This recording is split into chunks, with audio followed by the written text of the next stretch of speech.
ओम शांति। आज 27 सितंबर 2024 के बाबा के अनमोल मधुर महावाक्य सुनेंगे। आज की बाबा की मुरली धारणा युक्त मुरली है, जिसमें बाबा ने बहुत सुंदर प्रेरणा दी है कि कैसे हमें सतो प्रधानता की ओर आगे बढ़ना है। बाबा कहे, वातावरण चारों ओर तमो प्रधान है। जब आप बैठते हो तो भी किसी से अंग अंग न मिले, क्योंकि बाबा कहे किसके वाइब्रेशन कैसे होते हैं, किसके वाइब्रेशन कैसे होते हैं, तो उसके वाइब्रेशन का प्रभाव भी हमारी अवस्था के ऊपर पड़ता है। इसलिए जब बैठो तो भी ध्यान रखते हुए बैठना है। साथ ही साथ बाबा कहे, तुम्हें मेहनत करनी है अपने को आत्म समझकर बाप को याद करने की, क्योंकि तभी सभी पापों से मुक्त हो जाएंगे। तो सुनते हैं आज के बाबा के अनमोल मधुर महावाक्य। ओम शांति। मीठे बच्चे, याद की मेहनत तुम सबको करनी है।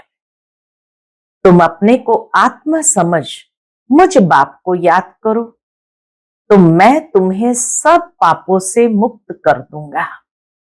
बहुत सुंदर ये गीता के मधुर महावाक्य है, जिसमें भगवान उवाच कि तुम मुझे याद करो तो मैं तुम्हें सर्व पापों से मुक्त कर दूंगा। आज की मुरली से प्रश्न है, सर्व की सदगति का स्थान कौन सा है जिसके महत्व का सारी दुनिया को पता चलेगा? उत्तर है, आबू भूमि है सबकी सदगति का स्थान। तुम ब्रह्मा कुमारी के सामने ब्रैकेट में लिख सकते हो, ये सर्वोत्तम तीर्थ स्थान है। सारे दुनिया की सदगति यहां से होनी है। सर्व का सदगति दाता बाप और आदम यानी ब्रह्मा यहां पर बैठकर सबकी सदगति करते हैं। आदम अर्थात आदमी वह देवता नहीं है, उसे भगवान भी नहीं कह सकते। ओम शांति। डबल ओम शांति, क्योंकि एक है बाप की, दूसरी है दादा की। दोनों की आत्मा है ना, वह है परमात्मा, यह है आत्मा। वह भी लक्ष्य बतलाते हैं कि हम परम धाम के रहवासी हैं। दोनों ऐसे कहते हैं। बाप भी कहते हैं ओम शांति, यह भी कहते हैं ओम शांति। बच्चे भी कहते हैं ओम शांति, अर्थात हम आत्मा शांति धाम की निवासी है। यहां अलग अलग होकर बैठना है। बाबा कहे, जब बाबा के सन्मुख बैठो तो अलग अलग होकर बैठना है। अंग से अंग नहीं मिलना चाहिए, क्योंकि हर एक की अवस्था में, योग में रात दिन का फर्क है। हर एक की अवस्था और योग की स्थिति में रात दिन का फर्क है। कोई बहुत अच्छा याद करते हैं, कोई बिल्कुल याद नहीं करते। तो जो बिल्कुल याद नहीं करते वह है पापात्मा, तमो प्रधान, और जो याद करते हैं वह हो गए पुण्यात्मा, सतो प्रधान। बहुत फर्क हो गया ना। घर में भल इकट्ठे रहते हैं, परंतु फर्क तो पड़ता है ना। इसलिए ही तो भागवत में आसुरी नाम गाए हुए हैं। बाबा कहे, भागवत में आसुरी नाम गाए हुए हैं, क्योंकि भल घर में रहते हैं, परंतु हर एक की स्टेज में फर्क है।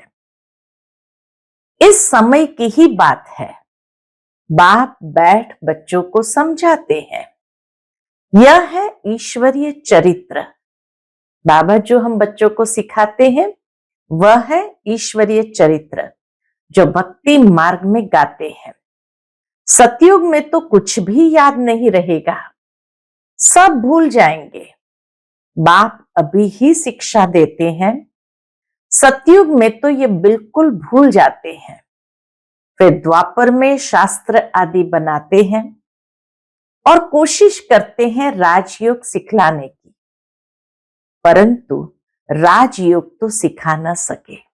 दुनिया में बाबा कहे मनुष्य किसी को राजयोग सिखा न सके। वह तो बाप जब सन्मुख आते हैं तभी आकर सिखलाते हैं। तुम जानते हो कैसे बाप राजयोग सिखलाते हैं। फिर 5000 वर्ष बाद आकर ऐसे ही कहेंगे, मीठे मीठे रूहानी बच्चों, ऐसे कभी भी कोई मनुष्य मनुष्य को कह न सके। मीठे मीठे रूहानी बच्चों, ऐसे बाबा कहे कभी कोई मनुष्य मनुष्य को कह न सके। न देवताएं देवताओं को कह सकते हैं। एक रूहानी बाप ही रूहानी बच्चों को कहते हैं। एक बार पार्ट बजाया, फिर 5000 वर्ष के बाद पार्ट बजाएंगे, क्योंकि फिर तुम सीढ़ी उतरते हो ना। तुम्हारी बुद्धि में अब आदि मध्य अंत का राज है। जानते हो वह है शांति धाम अथवा परम धाम। परम धाम से लेकर के नीचे संसार के अंदर सृष्टि के आदि मध्य अंत का राज समझा हुआ है। हम आत्माएं भिन्न भिन्न धर्म की सब नंबरवार वहां रहती है। निराकारी दुनिया में हर एक नंबरवार पुरुषार्थ अनुसार रहते हैं। जैसे स्टार्स देखते हो ना, कैसे खड़े हैं। कुछ देखने में नहीं आता, ऊपर में कोई चीज नहीं है, ब्रह्म तत्व है। यहां तुम धरती पर खड़े हो, यह है कर्म क्षेत्र। यहां आकर शरीर लेकर कर्म करते हैं। बाप ने समझाया है, तुम जब मेरे से वर्षा पाते हो तो 21 जन्म तुम्हारे कर्म अकर्म हो जाते हैं। क्यों? क्योंकि वहां रावण राज्य ही नहीं होता। वह है ईश्वरीय राज्य जो अब ईश्वर स्थापन कर रहे हैं। बच्चों को समझाते रहते हैं। बाबा क्या समझाते रहते हैं? घड़ी घड़ी शिव बाबा को याद करो तो स्वर्ग के मालिक बनो। स्वर्ग शिव बाबा ने स्थापन किया ना, तो शिव बाबा को और सुख धाम को याद करो। पहले पहले शांति धाम को याद करो तो चक्र भी याद आएगा। बच्चे भूल जाते हैं। चक्र कैसे याद आएगा? शांति धाम से फिर आत्मा नीचे आती है, पाठ बजाते हुए सतयुग त्रेता द्वापर कलयुग, फिर फरिश्ता स्वरूप होकर के फिर निराकारी दुनिया में जाते हैं।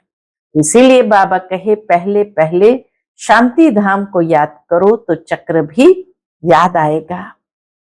लेकिन होता क्या है? बाबा कहे बच्चे भूल जाते हैं, इसलिए घड़ी घड़ी याद कराना पड़ता है। ये मीठे मीठे बच्चों, अपने को आत्मा समझो और बाप को याद करो तो तुम्हारे पाप भस्म हो। प्रतिज्ञा करते हैं। क्या प्रतिज्ञा करते हैं? तुम याद करेंगे तो पापों से मुक्त करूंगा। ये प्रतिज्ञा किसकी है? बाबा की प्रतिज्ञा है। बाबा प्रतिज्ञा करते हैं कि तुम याद करोगे तो पापों से मुक्त करूंगा। बाप ही पतित पावन सर्वशक्तिमान अथॉरिटीज है। उनको वर्ल्ड ऑलमाइटी अथॉरिटी कहा जाता है। वह सारे सृष्टि के आदि मध्य अंत को जानते हैं। वेदों शास्त्रों आदि सबको जानते हैं। तब तो कहते हैं इनमें कोई सार नहीं है। गीता में भी कोई सार नहीं है। बल व सर्व शास्त्रमय शिरोमणि है माय बाप, बाकी सब है बच्चे। जैसे पहले पहले प्रजापिता ब्रह्मा है, बाकी सब बच्चे हैं, प्रजापिता ब्रह्मा को आदम कहते हैं। आदम माना आदमी, मनुष्य है ना, तो इनको देवता नहीं कहेंगे। एडम को आदम कहते हैं। भक्त लोग ब्रह्मा एडम को देवता कह देते, बाप बैठ समझाते हैं। एडम अर्थात आदमी न देवता है न भगवान है। लक्ष्मी नारायण है देवता। बीटिज्म है पैराडाइज में, नई दुनिया है ना, वह है wonder of the world. Paradise को कहेंगे वंडर ऑफ द वर्ल्ड। बाकी तो वह सब है माया के वंडर। इस दुनिया में जो कुछ भी देखते हैं, बाबा कहे ये सब है माया के वंडर। द्वापर के बाद माया के वंडर्स होते हैं। ईश्वरीय वंडर है हेवन, स्वर्ग, जो बाप ही स्थापन करते हैं। अभी स्थापन हो रहा है। यह जो दिलवाड़ा मंदिर है, इसकी वैल्यूज का किसको भी पता नहीं है। मनुष्य यात्रा करने जाते हैं तो सबसे अच्छा तीर्थ स्थान यह है।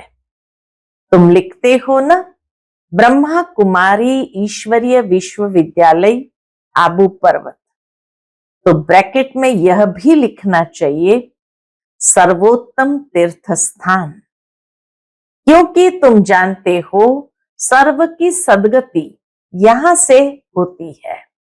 ये कोई जानते नहीं। जैसे सर्व शास्त्रमय शिरोमणि गीता है, वैसे सर्व तीर्थों में श्रेष्ठ तीर्थ आबू है। तो मनुष्य पढ़ेंगे, अटेंशन जाएगा, सारे वर्ल्ड के तीर्थों में यह है सबसे बड़ा तीर्थ, जहां बाप बैठ सबकी सदगति करते हैं। तीर्थ तो बहुत हो गए हैं। गांधी की समाधि को भी तीर्थ समझते हैं। सब जाकर वहां फूल आदि चढ़ाते हैं। उनको कुछ भी पता नहीं है। फूल चढ़ाएंगे लेकिन कुछ पता नहीं है। तुम बच्चे जानते हो ना, तो तुमको यहां बैठे दिल अंदर बड़ी खुशी होनी चाहिए। हम हेवन की स्थापना कर रहे हैं। अब बाप कहते हैं, अपने को आत्मा समझ मुझे याद करो। पढ़ाई भी बहुत सहज है, कुछ भी खर्चा नहीं लगता है। तुम्हारी मम्मा को एक पाई खर्चा लगा? निगर कौड़ी खर्च, पढ़कर कितनी होशियार नंबर 1 बन गई, राजयोगिन बन गई। बाबा कहे राजयोगिन बन गई ना, मम्मा जैसी कोई भी नहीं निकली है। देखो, आत्माओं को ही बाप बैठ पढ़ाते हैं। आत्माओं को ही राज्य मिलता है। आत्मा ने ही राज्य गंवाया है। इतनी छोटी सी आत्मा कितना काम करती है। बुरे ते बुरा काम है विकार में जाना। आत्मा 84 जन्मों का पार्ट बजाती है। छोटी सी आत्मा में कितनी ताकत है, सारे विश्व पर राज्य करती है। छोटी सी आत्मा में कितनी ताकत, जो सारे विश्व पर राज्य करती है। इन देवताओं की आत्मा में कितनी ताकत है। हर एक धर्म में अपनी अपनी ताकत होती है ना। क्रिश्चियन धर्म में कितनी ताकत है। आत्मा में ताकत है, जो शरीर द्वारा कर्म करती है। आत्मा ही यहां आकर इस कर्म क्षेत्र पर कर्म करती है। आत्मा में ही ताकत है कर्म करने की। वहां बुरा कर्तव्य होता नहीं। आत्मा विकारी मार्ग में जाती ही तब है जब रावण राज्य होता है। मनुष्य तो कह देते विकार सदैव है ही। तुम समझा सकते हो, वह रावण राज्य ही नहीं तो विकार हो कैसे सकते। रावण ही नहीं है तो विकार हो कैसे सकते। वहां है ही योग बल। भारत का राजयोग मशहूर है, बहुत सीखना चाहते हैं, दुनिया में बहुत लोग सीखना चाहते हैं, परंतु जब तुम सिखलाओ तभी तो सीख सके, और तो कोई सिखला न सके। जैसे महर्षि था, कितनी मेहनत करता था योग सिखलाने के लिए, परंतु दुनिया थोड़ी जानती कि ये हठ योगी राजयोग कैसे सिखलाएंगे। चिमयानंद के पास कितने जाते हैं, एक बार वह कह दे कि सचमुच भारत का प्राचीन राजयोग सिवाय बीके के कोई समझा नहीं सकते हैं तो बस, परंतु ऐसा कायदा नहीं है। वो ऐसा कहे ये कायदा नहीं है।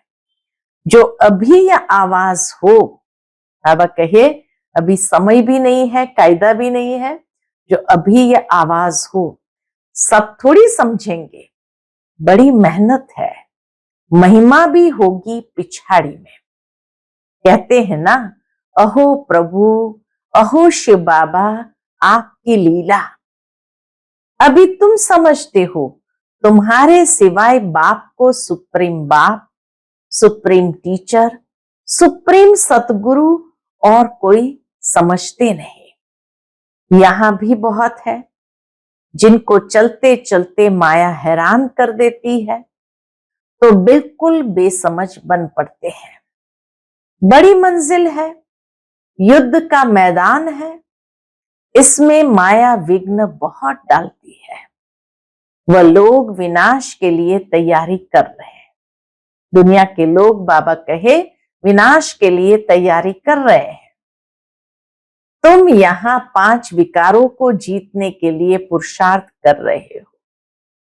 तुम विजय के लिए, वह विनाश के लिए। बाबा कहे तुम विजय के लिए, वह विनाश के लिए पुरुषार्थ कर रहे हैं। दोनों काम इकट्ठा होगा ना। अभी टाइम पड़ा है। जब बाबा ने मुरली चलाई थी तो थोड़ा टाइम पड़ा था।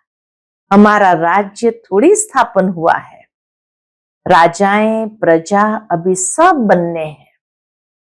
तुम आधा कल्प के लिए बाप से वर्षा लेते हो, बाकी मोक्ष तो कोई को मिलता नहीं। वह लोग भल कहते हैं फलाने ने मोक्ष को पाया, मरने के बाद उनको थोड़ी मालूम है कि कहां गया। ऐसे ही गपोड़े मारते रहते हैं। तुम जानते हो जो शरीर छोड़ते हैं वह फिर दूसरा शरीर जरूर लेंगे, मोक्ष पा नहीं सकते। बाबा के बीच में मोक्ष पाने का कायदा नहीं है। ऐसे नहीं कि बुदबुदा पानी में लीन हो जाता है। बाप कहते हैं ये शास्त्र आदि सब भक्ति मार्ग की सामग्री है। तुम बच्चे सन्मुख सुनते हो, गरम गरम हलवा खाते हो। बाबा की ताजी ताजी मुरली सुनना माना गरम गरम हलवा खाना। सबसे जास्ती गरम हलवा कौन खाते हैं? कौन खाते हैं? किसी ने कहा ब्रह्मा। ये तो बिल्कुल इनके बाजू में बैठे हैं, झट सुनते हैं और धारण करते हैं, फिर यही ऊंच पद पाते हैं। सूक्ष्म वतन में, वैकुंठ में इनका ही साक्षात्कार करते हैं। यहां भी उनको ही देखते हैं इन आंखों से। बाप पढ़ाते तो सबको है, बाकी है याद की मेहनत। याद में रहना जैसे तुमको डिफिकल्ट लगता है, वैसे इनको भी, बाबा को भी मेहनत करनी पड़ती है याद में सदा रहने की। इसमें कोई कृपा की बात नहीं। बाप कहते हैं हमने लोन लिया है, उनका हिसाब किताब दे देंगे। लोन जो लिया है उसका हिसाब किताब बाबा चुका देंगे। बाकी याद का पुरुषार्थ तो इनको भी करना है। समझता भी हूं, बाजू में बैठा है, बाप को हम याद करते फिर भी भूल जाता हूं। ब्रह्मा बाबा अपना अनुभव सुनाते कि समझता हूं कि बाजू में बैठा है, बाप को हम याद करते हैं फिर भी भूल जाता हूं। सबसे जास्ती मेहनत इनको करनी पड़ती है। युद्ध के मैदान में जो महारथी पहलवान होते हैं, जैसे हनुमान का मिसाल है, तो उनकी ही माया ने परीक्षा ली, क्योंकि वह महावीर था। जितना जास्ती पहलवान उतना जास्ती माया परीक्षा लेती है। तूफान जास्ती आते हैं। बच्चे लिखते हैं, बाबा हमको यह होता है। बाबा कहते ये तो सब कुछ होगा। बाबा रोज समझाते हैं, खबरदार रहना। अटेंशन खिंचवाते बाबा, बच्चे खबरदार रहना। लिखते हैं, बाबा माया बहुत तूफान लाती है। कोई कोई देह अभिमानी होते हैं तो बाबा को बतलाते नहीं है। देह अभिमान में जो बच्चे होते हैं वो बाबा को सच बताते नहीं। तुम अभी बहुत अक्लमंद बनते हो। आत्मा पवित्र होने से फिर शरीर भी पवित्र मिलता है। आत्मा कितना चमत्कारी हो जाती है। पहले तो गरीब ही उठाते हैं। बाप भी गरीब निवास गाया हुआ है। बाकी तो वो लोग देरी से आएंगे।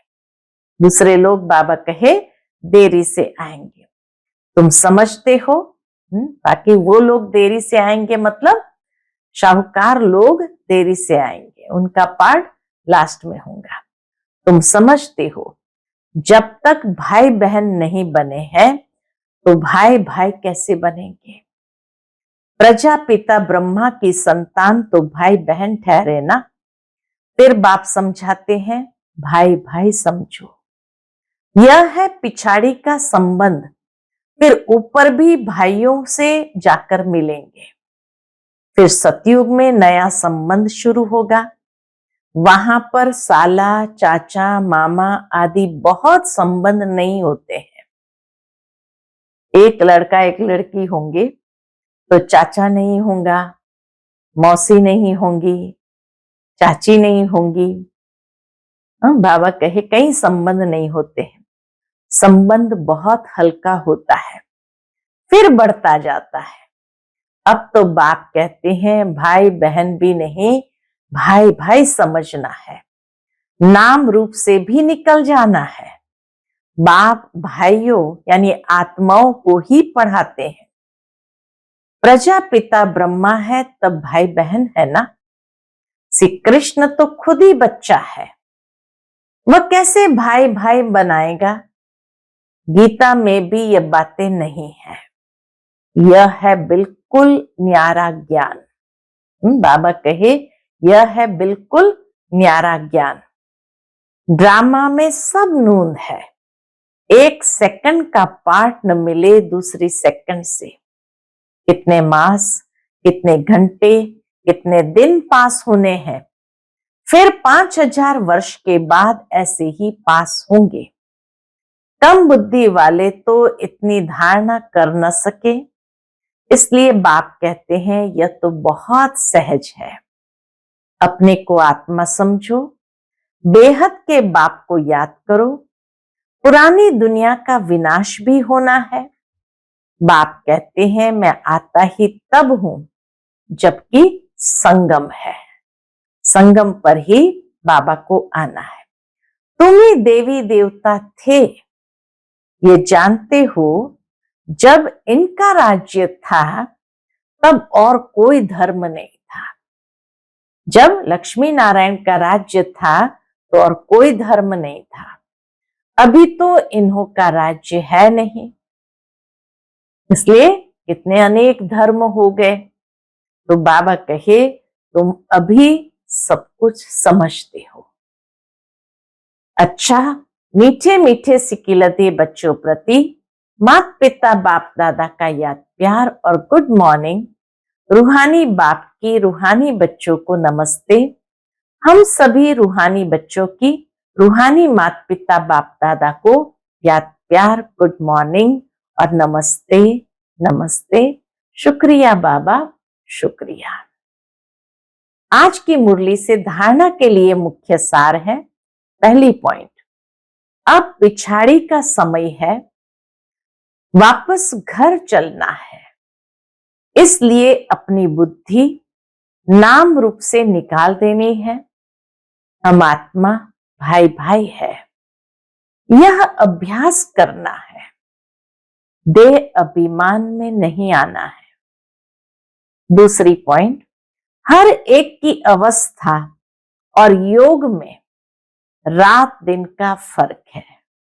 हर एक की मानसिक अवस्था और योग की स्थिति में रात दिन का फर्क है, इसलिए अलग अलग होकर बैठना है। अंग अंग से न लगे, पुण्य आत्मा बनने के लिए याद की मेहनत करनी है। आज का बाप दादा का मधुर वरदान हम बच्चों के प्रति है। बाप के प्यार में अपनी मूल कमजोरी कुर्बान करने वाले ज्ञानी तू आत्मा भव। बाप के प्यार में अपनी मूल कमजोरी कुर्बान करने वाले ज्ञानी तू आत्मा भव। बाप दादा देखते हैं, अभी तक 5 ही विकारों के व्यर्थ संकल्प मेजॉरिटी के चलते हैं। 5 ही विकारों के व्यर्थ संकल्प मेजॉरिटी के चलते हैं। ज्ञानी आत्माओं में भी कभी कभी अपने गुण व विशेषता का अभिमान आ जाता है। हर एक अपनी मूल कमजोरी व मूल संस्कार को जानता भी है। हर एक अपनी मूल कमजोरी व मूल संस्कार को जानता भी है। उस कमजोरी को बाप के प्यार में कुर्बान कर देना, यही प्यार का सबूत है। स्नेही व ज्ञानी तू आत्माएं बाप के प्यार में व्यर्थ संकल्पों को भी न्योछावर कर देती है। आज का स्लोगन है, स्वमान की सीट पर स्थित रह सर्व को सम्मान देने वाले माननीय आत्मा बनो। स्वमान की सीट पर स्थित रह सर्व को सम्मान देने वाले माननीय आत्मा बनो। अच्छा, ओम शांति।